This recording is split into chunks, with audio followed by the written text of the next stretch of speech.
Esta tarde este tema, saludo a Luis Medina Gual, él es coordinador del doctorado interinstitucional en educación de la Universidad Iberoamericana. Bienvenido. Un saludo, Tania, a ti y a tu auditorio. Gracias por la invitación. Un gusto que estés con nosotros. A ver, dice UNICEF que más de 1,000 millones de niños en el mundo ya han regresado a clases presenciales, pero bueno, esto no ha ocurrido en pleno pico de pandemia como el que nos encontramos nosotros justo en este momento, tercera ola, y estamos en un pico. ¿Cómo lo ven ustedes desde el ámbito pedagógico? Claro, pues parecería ser un poco contraintuitivo justo lo que mencionas, ¿no? Que en el momento en que está el pico más importante quizá que se ha dado en México es justo cuando decidimos regresar. Pero el hecho es que, al menos a nivel internacional, nosotros y otro país hemos sido los que más nos hemos tardado regresando, ¿no? Y pues sí es un imperativo, al menos lo que vemos, que las pérdidas de aprendizaje y los déficits que vamos a tener pues son muy importantes, y en ese sentido, entre más vayamos postergando esta apertura de las instituciones educativas, pues mayor va a ser la pérdida, y sobre todo lo que mencionabas al inicio, la parte del abandono escolar, ¿no? El abandono escolar es una de las cosas que más preocupa al sistema educativo nacional. Oye, sí, efectivamente, 17 meses de clases, pues a distancia, decía yo al inicio de este espacio, quienes han tenido la posibilidad de seguir las clases, quienes cuentan con internet en sus casas, computadora y todas estas herramientas, que bien por ello. Sin embargo, nunca será lo mismo, también lo hemos venido hablando a lo largo de la pandemia, nunca será lo mismo que clases presenciales. ¿Cuáles son estos enormes retos que ustedes ven para el profesorado a lo que se van a enfrentar a partir del 30 de agosto?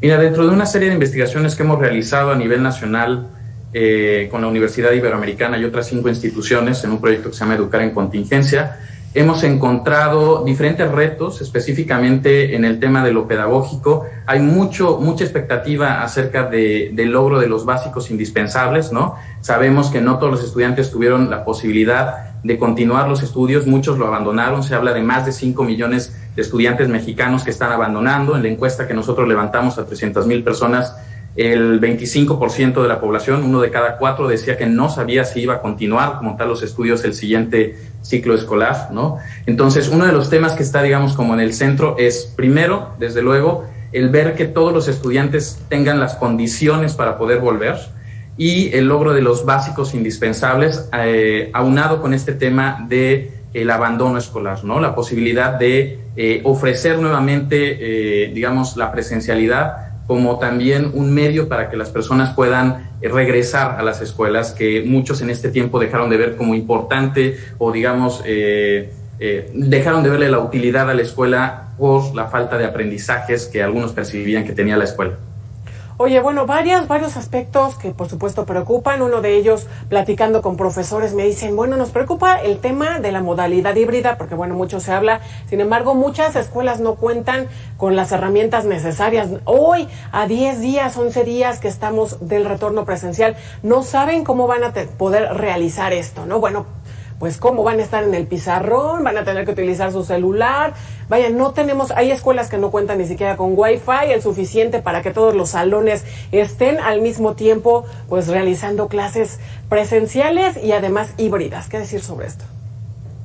Mira, pues ahí es muy interesante, porque en la mañana justo estábamos en una conferencia de prensa con la Confederación Nacional de Escuelas Particulares, con la presidenta Marichuy Samarripa, y justo lo que nos mencionaba es que no es posible que todas las instituciones, al menos las particulares, vayan a regresar a través de una modalidad híbrida, como tú lo mencionas. Yo al día de hoy, en una institución donde también colaboro, la Universidad de Anáhuac, México, ya regresamos a través de esta modalidad híbrida, y ha implicado literalmente 3 meses de formación para los docentes, ensayo y error, infraestructura que no es barata, ¿no? Que solo una universidad o instituciones particulares con buen, digamos, financiamiento lo pueden cubrir.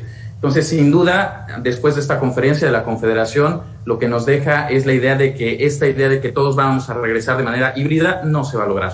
Y mucho, seguramente vamos a empezar, hablaba la Confederación de un esquema de un arco seguro, es decir, 2 o 3 semanas, donde la mayoría de las escuelas particulares afiliadas van a regresar de manera, digamos, paulatina, desde la distancia, y con horarios mixtos, donde algunos estudiantes de repente regresarán, algunos estudiantes no estarán, pero no se habla más bien de una modalidad híbrida, sino más bien de una modalidad mixta, donde a veces es presencial y a veces es asincrónico. Y como profesor te lo digo, es un gran reto el trabajo de la modalidad híbrida. Totalmente de acuerdo. Y bueno, todos los días, en los últimos días, nos han estado actualizando información por parte del gobierno federal en lo referente pues a este regreso presencial a clases. Hoy, bueno, no ha sido la excepción. Hoy la titular de la SEP, Delfina Gómez, resaltó que hay una buena disposición hacia esta necesidad prioritaria del retorno a las aulas de niños, niñas y adolescentes. Y bueno, ella reiteraba que la importancia del regreso a clases no solo tiene que ver con lo educativo, sino que también esto ayudará a atender distintas afectaciones de los estudiantes que han padecido durante el confinamiento. ¿Qué te parece si vemos parte de lo que dijo y lo comentamos? Ha habido afectaciones, ellos llevan encerrados tanto tiempo, están en un proceso los pequeños de desarrollo y de pronto pues llega este momento tremendo que hemos estado enfrentando, que ha sido la pandemia para ellos. ¿Cómo va a ser para los profesores enfrentar este aspecto? Pues sí mencionarte que al menos en las investigaciones que hemos estado trabajando, te digo, la muestra más de 300,000 estudiantes a nivel nacional, hemos encontrado que el gran área de oportunidad que se va a presentar es específicamente en la parte socioemocional. 9 de cada 10 estudiantes y también docentes, que no se habla de esa parte, pero no solamente la afectación socioemocional está en del lado de los estudiantes, sino también de la parte de los docentes y de los mismos directivos. 9 de cada 10 está reportando riesgos conductuales, está reportando ansiedad, situaciones de depresión. Entonces, también esto va a ser un tema importante que simplemente por regresar a clases no va a desaparecer, sino que todos en la comunidad escolar vamos a tener que estar atentos a esas señales que se puedan mostrar, tanto de parte de los estudiantes como de la parte de los docentes y directivos. Aspectos, por supuesto, que nos ha desencadenado, secundarios que nos ha desencadenado la pandemia de COVID-19 y, por supuesto, como bien dices, que se van a tener que atender, que ponerle atención a estos aspectos. Pero bueno, justo también de lo que hablábamos hace un momento, justo del rezago, del abandono escolar, también se habló esta mañana. El gobierno federal presentaba pues este jueves el informe sobre el impacto de la pandemia por COVID en niños y adolescentes. Y bueno, el subsecretario de Derechos Humanos de la Secretaría de Gobernación, Alejandro Encinas, informó que 5.2 millones de estudiantes no se inscribieron al pasado ciclo escolar y de ellos 3 millones son menores. También habló de las agresiones de las que han sido objeto. ¿Te parece si los vemos? Y bueno, lo comentamos. Bueno, pues duro golpe, ¿no? Duro golpe, ahí están las cifras. Nos cuestionábamos hace algunos meses, pues, de estos datos justo que mucho tiempo se tardó la SEP en dar a conocer cuántos pequeñitos habían sido inscritos al ciclo escolar. Bueno, ahí están, ahí ya los tenemos. Por supuesto, este retorno a clases sí tiene que suceder. Sin embargo, ahí está un montón de cuestionamientos. Pero bueno, basémonos en esto. ¿Qué decir? Hijo, pues que este va a ser el gran reto del sistema educativo. O sea, este dato literalmente nos está regresando a tasas de absorción de 1970, 1980, ¿no? O sea, estamos atrasados literalmente ya con esto unos 40 años de como estábamos antes. Y algo que no se menciona también es las personas que al menos de media superior dejaron de inscribirse a la universidad y también las personas que dejaron de estudiar en la universidad, ¿no?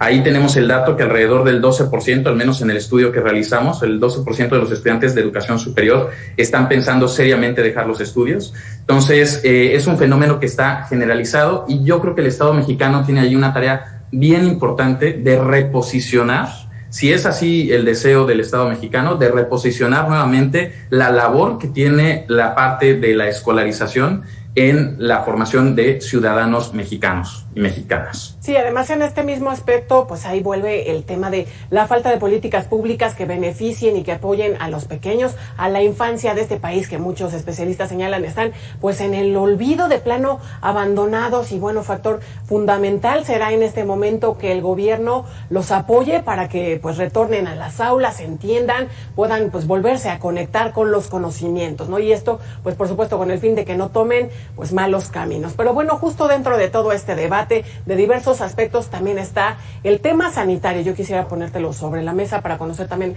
tu opinión desde el ámbito de la pedagogía, porque bueno, mira, exsecretarios de salud de nuestro país destacaron la necesidad urgente de volver a clases presenciales, pero no cuando estamos pues en el peor pico de la tercera ola y cuando no existen las condiciones apropiadas. Justo en un análisis público, los doctores Julio Frank, José Narro, Mercedes Juan y Salomón Chertorivsky coincidieron en la necesidad de realizar pruebas clínicas y acondicionar escuela por escuela y aula por aula, así como capacitar a profesores y padres de familia para que sepan cómo reaccionar ante eventuales casos positivos. Vamos a escuchar parte de lo que decían. creo que de los muchos errores que se ha cometido. Lo dijo Julio Frank, pero bueno, también la doctora Mercedes Juan, ella se pronunció por capacitar al personal docente y fortalecer la coordinación entre la Secretaría de Salud y la de Educación, mientras que el exrector de la UNAM, José Narro, lamentó que se haya escogido un momento tan complejo, pues con tantos contagios para el regreso a clases. Vamos a escuchar. Salomón Chertorivsky consideró que solo es posible regresar a clases de manera ordenada y con seguridad probada. ¿Qué lectura le das a estas opiniones de personajes, bueno, pues importantes, fueron secretarios de salud de nuestro país? Claro, sin duda nos ponen de relieve dos retos, ¿no? Uno primero, que yo creo que es un dato bien revelador, es la parte de la infraestructura y la formación de docentes, ¿no? Sin duda tenemos ahí un gran problema, inclusive, la estadística sobre el porcentaje de escuelas que tienen acceso simplemente a agua, a sanitarios, es reveladora, ¿no? Nos habla justo de que estamos pensando en regresar a clases presenciales cuando no existen siquiera las condiciones de poder lavarnos las manos, ¿no? Y la parte de la formación docente y de los protocolos que todavía, aunque sí existen guías, ¿no? Las guías a veces inclusive son contradictorias unas con otras a nivel federal, a nivel estatal. Y creo que el gran problema aquí es que siempre, inclusive de manera general, se habla como si existiera una única vía, ¿no? Como si todo el país debería regresar de la misma manera. Y creo que eso ha sido un gran área de oportunidad en este tratamiento de la pandemia, porque no se ha dado también permiso, no se ha empoderado a las instituciones escolares de que actúen con autonomía. Entonces, no es lo mismo operar una escuela, digamos, en la sierra, en Chihuahua, que operar una escuela en una zona rural o urbano marginada en la Ciudad de México. Son contextos completamente distintos y no se les ha dado las herramientas también para empoderar desde cada uno de los centros escolares a las decisiones. Totalmente de acuerdo. Finalmente hablemos del papel de los padres de familia. Nos hablaban pues de esta carta de responsabilidades por si algo le sucede a los niños, ¿no? Se lavaba las manos la SEP, ahora dice pues que esto nunca existió, que sí fue una nota fake. Bueno, pero bueno, volvemos. Los padres de familia no deben desentenderse de la responsabilidad que tienen hacia sus hijos en cuanto al regreso a clases presenciales. Esto nos lo dijo David Calderón, presidente ejecutivo y fundador de Mexicanos Primero. Y bueno, él señalaba que ellos pueden determinar si los planes que son seguros para sus hijos, si constatan que la escuela está en condiciones de funcionar. Vamos a escucharlo. Esta postura pues que escuchábamos de David Calderón. Totalmente. El sistema educativo nacional es tan diverso, ¿no? Que pensar que inclusive con una recomendación que se haga a nivel SEP, eso se va a operar idéntico para todos, ¿no? La diversidad es lo que opera, ¿no? Y en ese sentido, sí, la invitación que hace David me parece que es muy importante, ¿no? De ir a corroborar institución por institución, padre de familia por padre de familia, cuál es la situación particular de mi escuela, de mi centro escolar.